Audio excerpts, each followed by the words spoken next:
Right, hello folks, welcome to the Bahrain Grand Prix post-race podcast, and we are absolutely freezing. Freezing. Cheap put the electric on. Oh.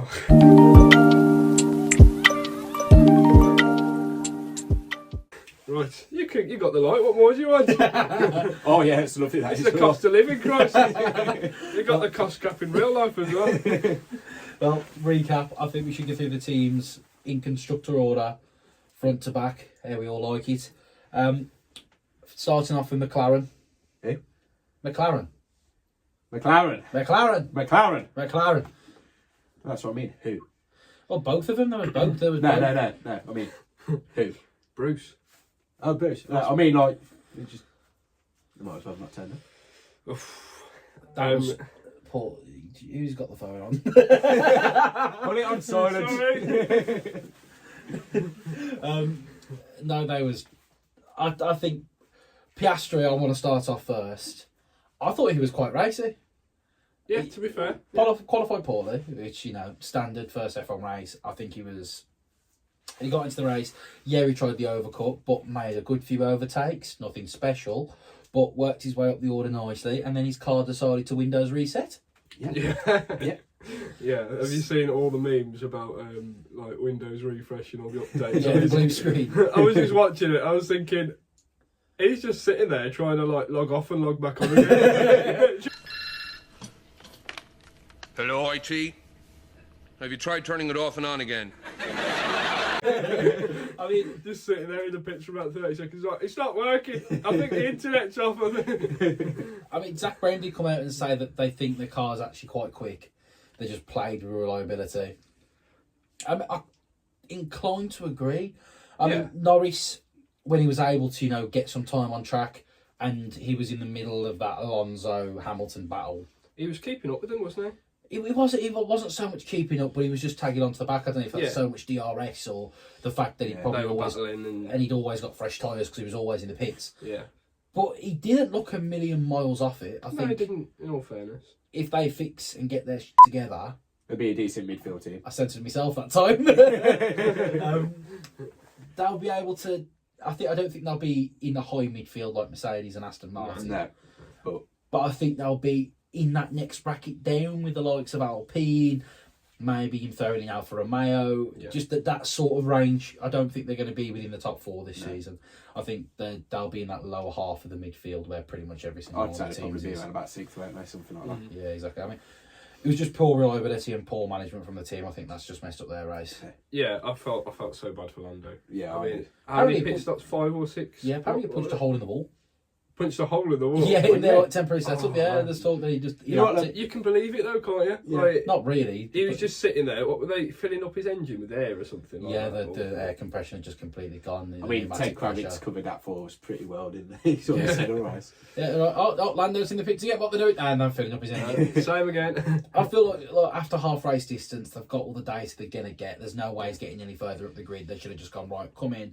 We'll give you an early start. I mean, you look at the Ferrari where it is worth saving the engine this early on. Yeah. Oh yeah. When everything's so. But fair play to him. He did carry on. I respect that. Yeah, exactly.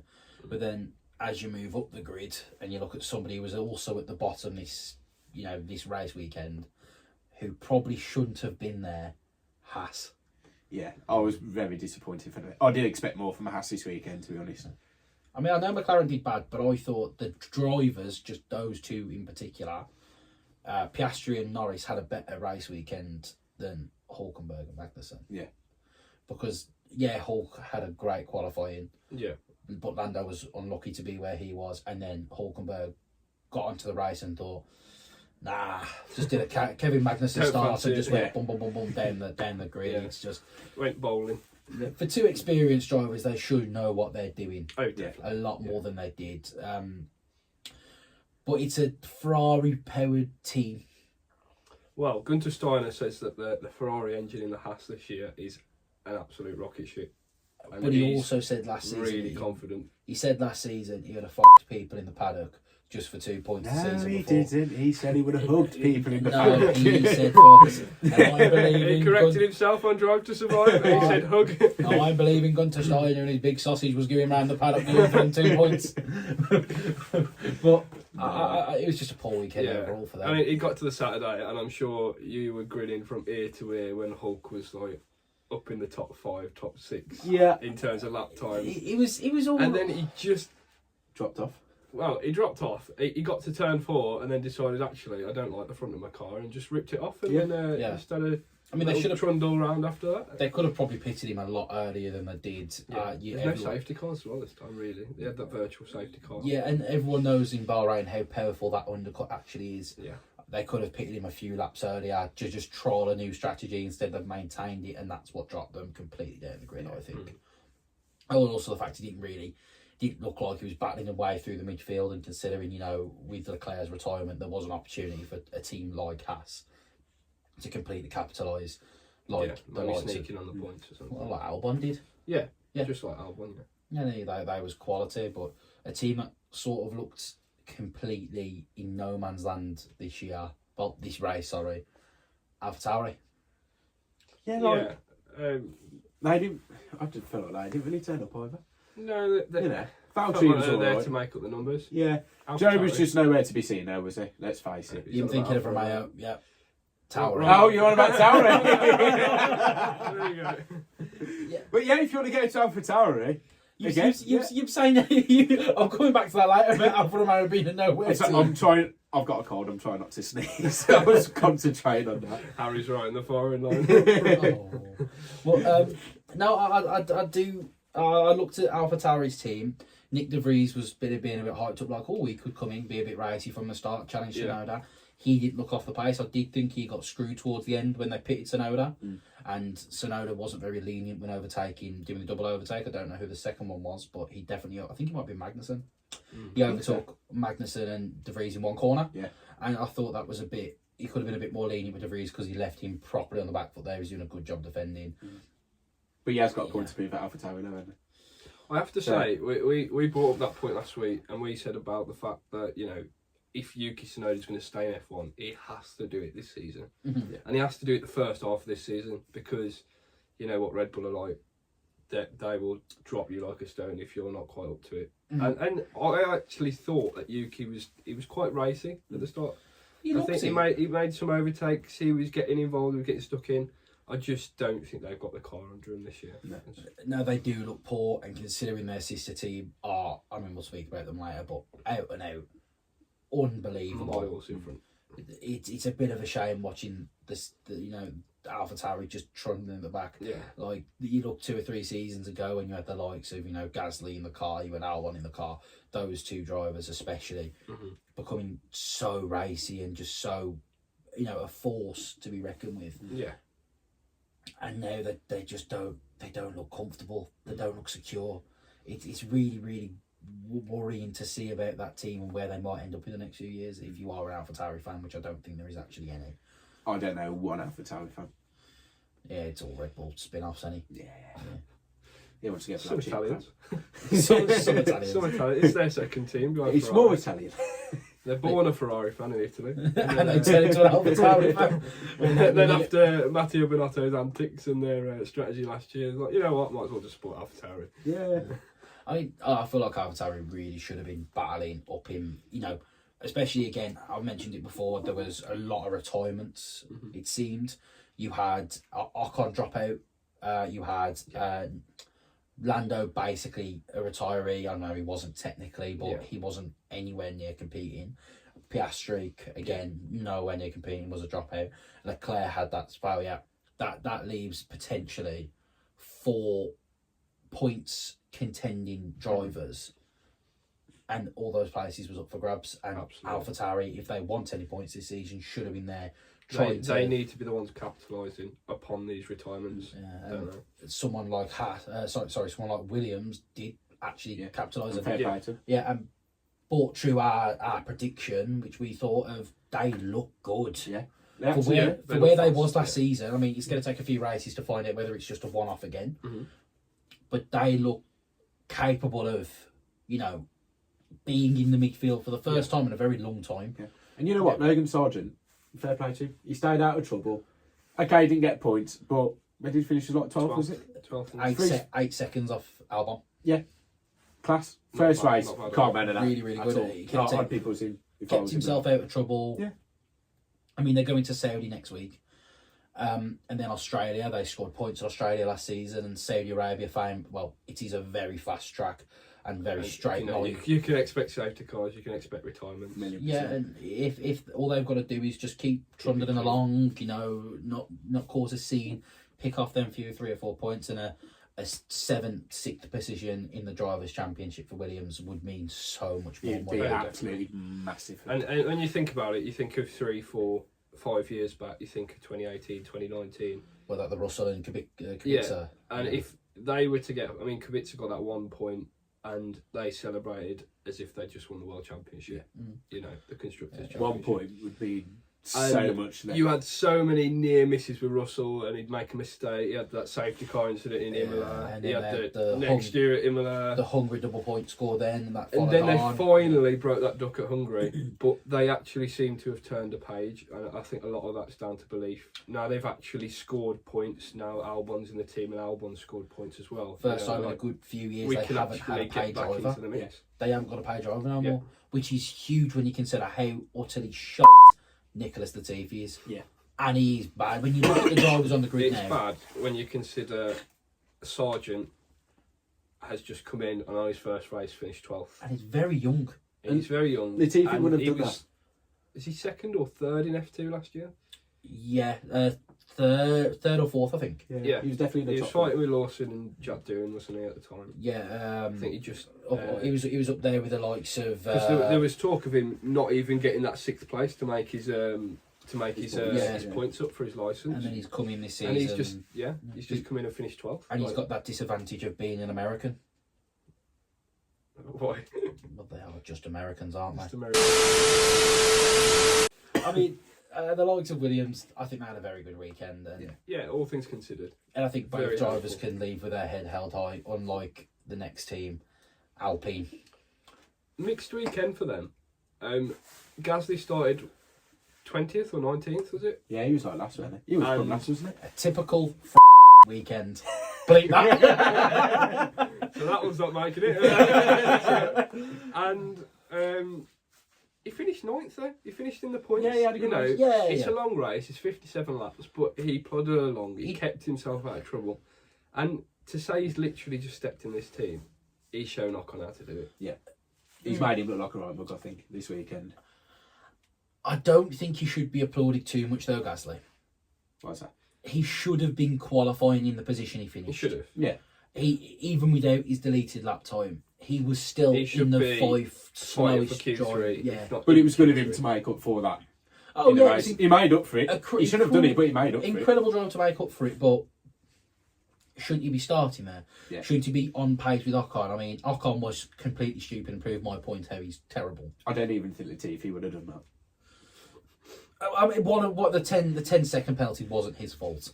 No, but what came afterwards? I have to say, I felt so frustrated for him. I mean, speeding in the pit lane, can't argue with that. But and driving outside your pit box. And driving outside your pit box. You're practically becoming like a veteran Formula 1 driver within the sport. Rookie mistakes. Yeah. And for him to go in for that penalty, and they were all like trying not to fall over the car. They like went to jump on the car to get it sorted, to get his like front wing off, and they were like balancing, trying not to fall over. And they were like, they couldn't hold the 5 seconds, and they let him down really. Yeah, massively. You can't fully put the blame on Gasly. From that point, you can recover a 5-second penalty, but then he's got 15, and he's got all that time. He spent 3 seconds waiting, and then they've started on the car, and then he's got another 10 seconds on top. I'm not surprised they retired the car, really. There was no point, really. There's no point in finishing that race. Yeah.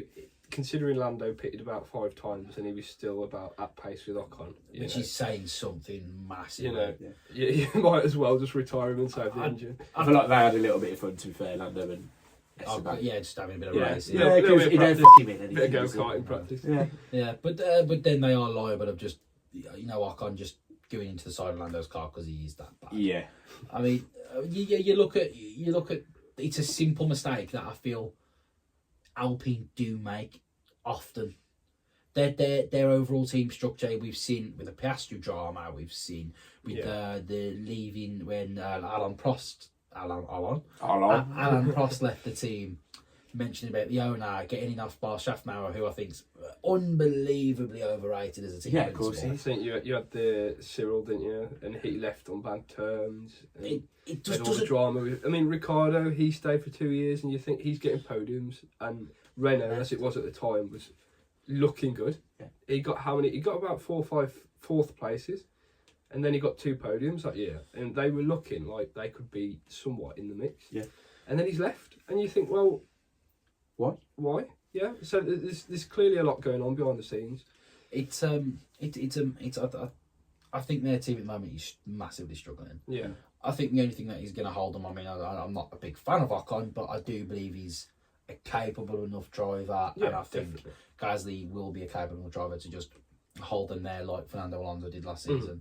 It's not a stronger they should driver. be aiming there. as a minimum of 5th in the constructors, really. The only bad thing is if they do get, pulled into scraps with each other, and that's when things become ugly, because I don't think them as a team have the ability to deal with something as dodgy as that. I mean, their teammate pairing is so mix and match. Change. No, I'm not saying it. Going back to what you said though, if I was Otmar Sapna, can't even say his name. Otmar Otmar Sapna. Come on. Got me back. Otmar Sapna, right? He must have been the smuggest man in Bahrain. The next garage to McLaren, turning round. Piastri Trying to reboot his computer, like smashing his windows, smashing the Windows button because it's not working. I mean, he must have been satisfied. So if he races time, you can see Alpine and McLaren actually fighting, because I think they will be on pace with each other. And I can't wait to see if Piastri's up there fighting with the Alpines. I've got nothing against Otmar, but I kind of do. Even though I said I don't think Piastri's going to do well, I do sort of hope he does do well. Because of how badly he was treated. It was handled so badly. Yeah. It wasn't even necessarily the treatment as such. You've got Fernando Alonso in a team. You want to keep him in a seat. Yeah. It's difficult. You've got Ocon on a massive contract, and you've got Alonso, who is Fernando Alonso. Yeah. And you want to bring Piastri in, but it's just not the right time. 1-2 years down the line, maybe. So you can have some sort of sympathy for him, but it was the way it was handled, and it was the childish nature afterwards. And, it'll be really good if Piastri turns around and just sticks it to him. Go bowling in Hungary, that's what I'm predicting. Yeah. Fucking disgrace that area. Right, the barber that I went to is your barber. Yeah, but he ain't done it. He ain't nothing to your hair. What do you mean? Where is he cutting? Here! Yeah, but you can't see anything he's done. It just looks like, are you going for a mullet or something? Yes. Yeah, that's what you're going for. Oh, that's poor. Nah, get out. Fucking It's the second mullet of his lifetime. Yes, it is. I'll put that in the video. This is how disastrous Joe's life has become now. Go bald. If he has a mullet, he's going to end up looking like Valtteri Bottas. In all fairness, no, I'd say It looks pretty cool. go with the transition. I've moved it on. Valtteri Bottas is trying to look like me. I've moved it on. Go with it. Speaking of the mullet men, Alfa Romeo. Valtteri had a quality weekend. He did, didn't he? Yeah. I remember later in the race, when was it now? Russell and Stroll was coming up to Bottas and they was fighting, and Bottas was just in front of him, and I looked and I went, oh he's pitted. Yeah. So he's there on merit. Yeah. Which I think he's probably benefited from the all infighting between Aston Martin and Mercedes. Yeah. He's benefited from all that, managed to jump on both. Yeah, he has fallen back, but he had such a good race, and for him to be, he must have had a nosebleed. He must have had a nosebleed. I think 8 was a fair finish for him, but he had a good qualifying. Yeah. He had a good race pace. He showed how far he was off Guan Yu Zhou, who I think had a quite poor weekend that's gone under the radar. Yeah. I know he pitted for fastest lap. Don't know why they did it, but yeah, couldn't even get the point for it. No. I think it was because Gasly had it and they see themselves fighting with Alpine. Yeah, that might as well makes still sense. at 1 point off him, hadn't you? Yeah, but I think it's so early on in the season. You just let him get the miles in. Yeah. And just let him, race his race. You don't want to set the precedent that early that he's a second driver. Yeah. And everyone knows he is. I think he'd done quite well though. Bottas did. I think Zhou was a bit too far off the pace for him. Yeah, I mean, back Bottas. I was gonna say Bottas. Right, yeah, bastard. Bottas is like a seasoned professional now, isn't he? He's been in F1 for such a long time, and you know he's a brilliant driver, isn't he? At the end of the day, and you know it was the best possible driver that Alfa Romeo could have got in at the time. I'm not calling him Michael Schumacher when I say this, but he'll do. Valtteri Bottas will have 7 world titles. No, He said it. He called it. he'll do for Alfa Romeo what Schumacher did. Yeah, And he'll build that team up. Ease them into the Audi era Maybe, quite nicely. You know, he's got Andrea Seidel there, who is a very, very good team principal. You've seen where McLaren are without him there. And he's good, sorry. He will move them forward up the grid gradually and slowly. I think Paul Shea will take Joe's seat next season, or someone like Checo will. Yeah. Just somebody more experienced. I don't think Joe will have another potential. season. The only way I can see him having another season is if the Chinese Grand Prix comes back next season. But I can't see that ever being back on the calendar personally. It's a great racetrack. It's a good little race, but it doesn't draw the money in that it should. It's not opening up to a new market, which America and the likes of the Middle East is. There's two. You might as well take where that Chinese Grand Prix should be, move it down to South Africa, because they deserve a race. That Kyle Army racetrack is beautiful and would easily overtake Bahrain as a better racetrack.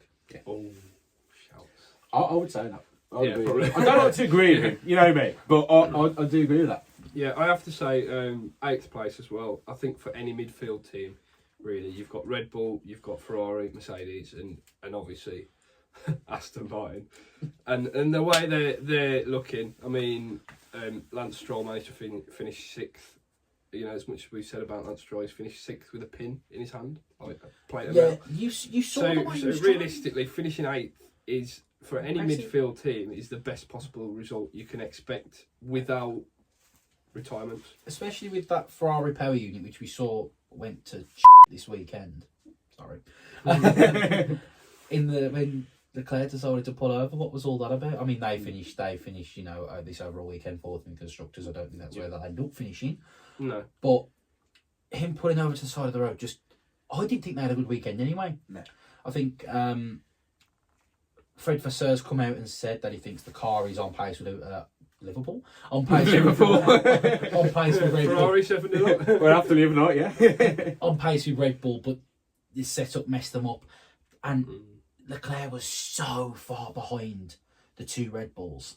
They just went off into their own. I mean, Verstappen was the 2.5 in front on the 2nd lap. Yeah. You know, Which is just... That was race over them. Immediately, he was out of DRS straight away, and it's just like they've got no chance. And Sainz is, in my mind now, just moving down and down in my estimations as a good driver. But don't forget as well, Verstappen was on worn tyres.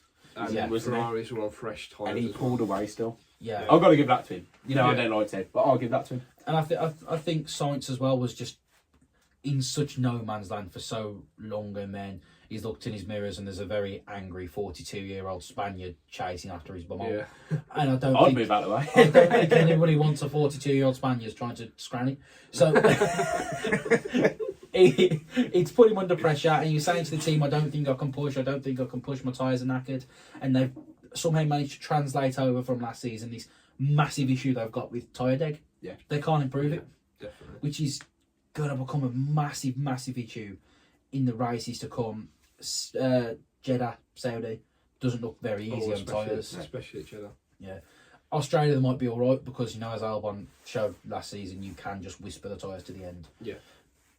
But if you want to win a race, you know, you're not going to do that. You can't win a race. You can maybe scrape a point like Albon did, but you're not going to win a race. Yeah, you're not going to. You can't nurse tyres round for a whole 50-odd lap, 70-odd lap race. Yeah, exactly. It's not going to look good for the Ferrari team, and I think they either need to nail the setup, or they'll end up doing something very similar that Mercedes are doing now, with a concept that on paper is quality, but they can't get the setup right to optimise the car. Yeah, I think with Mercedes, a lot of it is they're still figuring out how it works.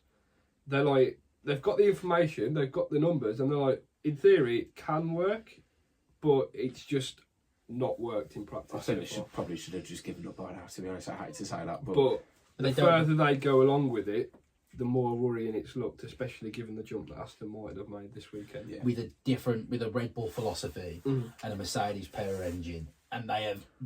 Let's not make too difference about it. They would have both drivers would have finished above Russell and Hamilton. Aston Martin drivers, this is, if Lance Stroll hadn't been driving with 50% metal in his hands. Yeah. And do you know what? Fair play to him. He actually did all right, didn't he? Considering the condition he was in, to get points and not. Well, I'll say not crash. He kind of did. I mean, well, yeah. He still pulled it together. Considering that on the practice sessions on Friday, he couldn't even turn the wheel far enough to get enough angle on turn 1 to straighten up his exit for turn 2. He was having to take his hand out of the wheel to get it under to he must flip have it been over. So much pain. So he eventually managed to keep his hand in the wheel to turn. Yeah. Without enough even pain, on the straights, apparently he was taking his hands completely off the wheel and letting his car go because he physically couldn't hold on to it much longer. And it's very impressive. Do I think he should have been allowed to race or should have been encouraged to race? No. Probably not, because that can be detrimental later on in the season. Yeah. Maybe they should have given Drogovic a run in the car. Would he have got the same result? I think he'd have deserved it, but I don't think he'd have got the same result. Oh, no. Almost definitely not. I would go as far to argue that he might have even not got points. Oh, I said, I would say at least 10th. The Aston Martin is a very good car, but it's testing, I know, but he wasn't massively extraordinary in testing. Yeah, but if Logan Sargent can get 12th in the Williams, he can get 10th in a rocket ship. Yeah. Who knows? He should do. Yeah. Provided he kept everything clean and tidy, stayed out of trouble. Yeah. I mean, when you consider when you look at all this we've just spoke about with Aston Martin, you've got the Stroll doing what he's doing in that car with a bad wrist. You have Alonso who is aging. Yeah, we know how quality he is, but where you see the Mercedes behind, and you've got the likes of Hamilton, who I don't like to admit it, but he's a very good driver. Oh my God, he said it! He said it! And Russell, who should be their number 1, so far behind on pace, relative. It worries you. I mean, I saw a couple of moves that Hamilton made in the race, and it just reinforced a point for me that I've thought about Hamilton for a while. Since he's been at Mercedes, he's become so complacent as a driver. He's no longer taking the risk that he would have. I mean, back in the day, back in his early McLaren days, early Mercedes days, he would have defended against Alonso for all of his life. Yeah. And he seemed to just, when Alonso overtook him, don't get me wrong, I think in the first race you've seen the overtake of the season. Incredible up the inside. It was absolutely massively opportunistic, wasn't it? But he was just caught Hamilton sleeping. Yeah. I've got to say, when we were at Silverstone last season, and you had the famous moment, the through goes Hamilton. Wasn't that good of an overtake? It was the best moment. Oh no! I mean, they did clear out of the way, but like in the scenario that it was in, it was like one of the best live moments of racing I've possibly ever witnessed. It was as good as seeing Lewis clatter Max into the barrier the year before when we were there, because that was an orgasmic feeling. What? Just for that. Just for that. It's going to be a long bleep, mate. But I'm going to have to say again now. So, yes, going back to what I was on about before we got into a big argument. It was a few corners later, and I think it was into Aintree, or I think it was Aintree, wasn't it? And he come across to the left to take the right turn, and Perez just like, oh, okay, he's opened the door, he just went the gap. And yeah, maybe it's that complacency. I think that's just, but I think Hamilton should accept that. He's not washed, he's not finished, he's dead far from all those. I don't think he's anywhere near finished. But he's not, the level that he wants to drive at, the driver he wants to be, at the front, no one touching him like a bit of a excuse me. It's not what Mercedes need at the moment. They need somebody that can have a wheel-to-wheel combat. Which is why I really do think Norris could have his seat next season. I think he would benefit from it massively. I just think that, Russell took the fight to Hamilton last season, and very Hamilton-esque. He was complaining about his tyres. He was complaining about the setup. I'm a tyres man. I'm a setup man. Hey man. Speed up, man. and he was complaining a lot, and it makes me think that they've either got this car terribly wrong, setup wise, on the weekend, or concept, and I think it's the latter. You can't have, now we're in a new season. You've got to have this setup sorted. Same everything. They need to just bite the bullet and go, no, this was wrong from the start.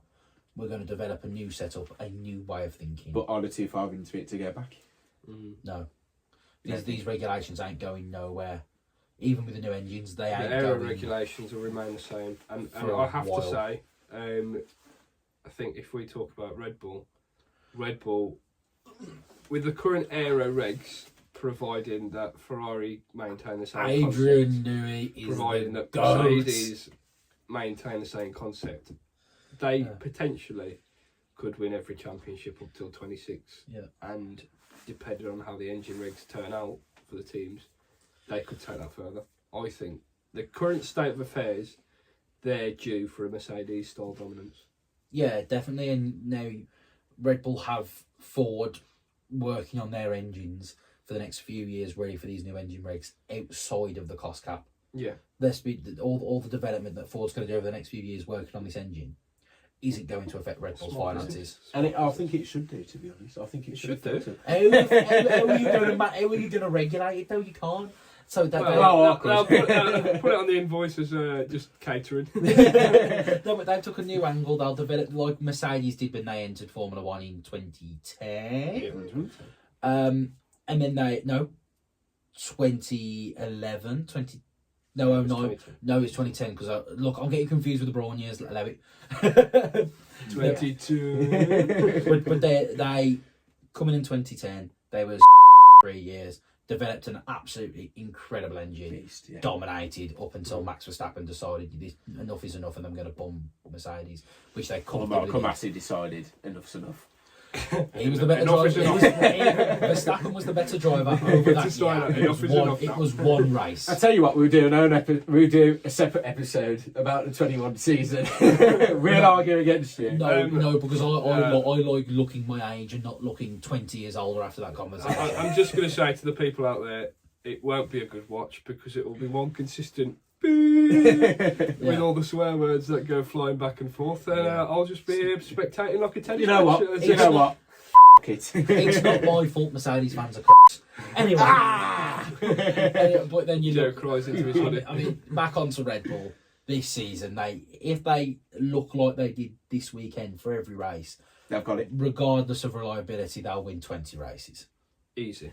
They haven't got an excuse not to, have they?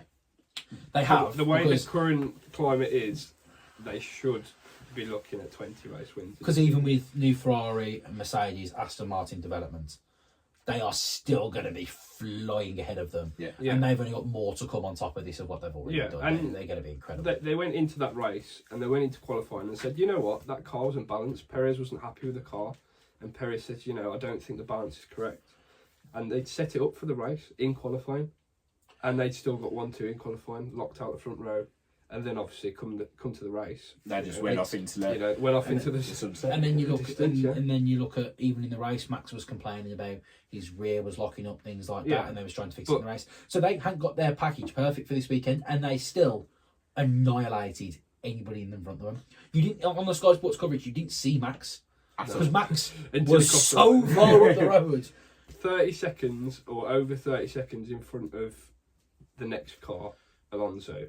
By the end of it, and when they were going to a track, equates on a 57 lap race to half a second a lap average, over half a second a lap average. It's not every bad. single lap for the whole race. Yeah, it's and not bad that is not just was it half a second in qualifying, but in the race as well. It was devastating for everyone else. And now we're moving on to Jeddah, where it's a notorious Red Bull track. And I think you've got to give Red Bull as the complete winners of this week. They are complete out and out dominance. I mean, Alonso had a brilliant week. I know exactly what you're going to say, but you can't look away from how good Max and the whole team was, including the Perez. That was just unbelievable. Well then, to round it off, who gets the third podium? Who gets third on the podium? Third podium. The third podium. So in third on the podium. What, in Jeddah? In Jeddah, yeah. Oh, I'm looking at some fierce racing with Alonso like he did with Ocon last year. I don't think Mercedes are going to touch it. I think Ferrari are due for a comeback. Yeah. I'll go Leclerc. I stuck with Leclerc and I stuck with my guns.